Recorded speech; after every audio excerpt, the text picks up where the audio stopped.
Discussion here with Secretary Yellen and my economic team to discuss the economic consequences of Congress failing to pass our American Rescue Plan. There is an overwhelming consensus among economists, left, right, and center, that this is a unique moment in this crisis. And the cost of inaction is high, the cost of inaction is high, and it's growing every day. The crisis itself is accelerating. 900,000 more Americans filed unemployment for unemployment insurance, and this week alone. 30 million Americans don't have enough food to eat this week, and interest rates are at historic lows, and the return on smart investments in the economy have never been higher. And it's not just me saying this. As I said, it's a consensus among the vast majority of leading economists in the country, as I said, left, right, and center, including advisors to former President Trump and George W. Bush.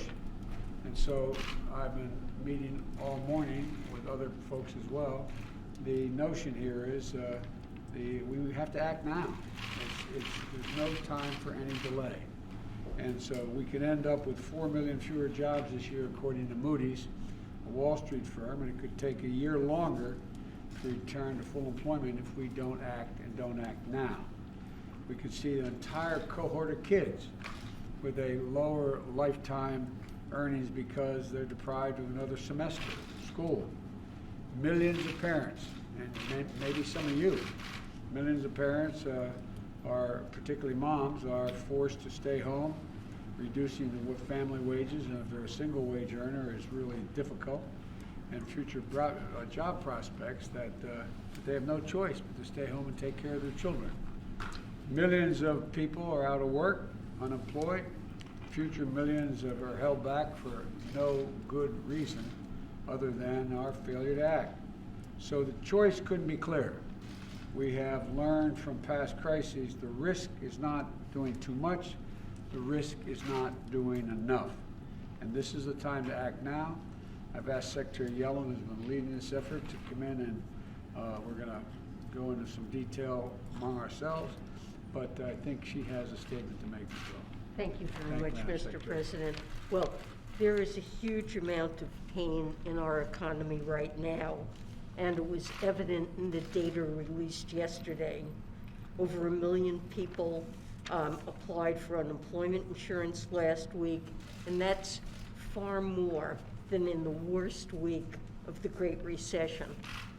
And economists agree that if there's not more help, many more people will lose their small businesses, the roofs over their heads, and the ability to feed their families.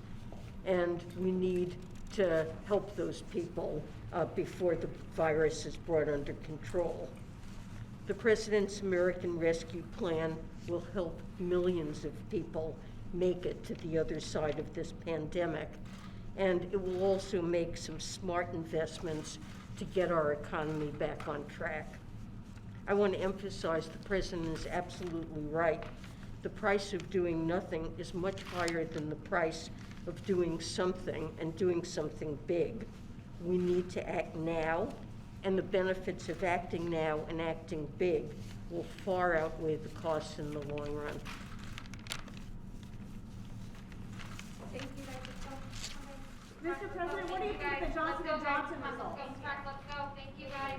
I'm waiting to hear from my team. I'm waiting to hear from the team on the detail of it. I saw the news reported this morning.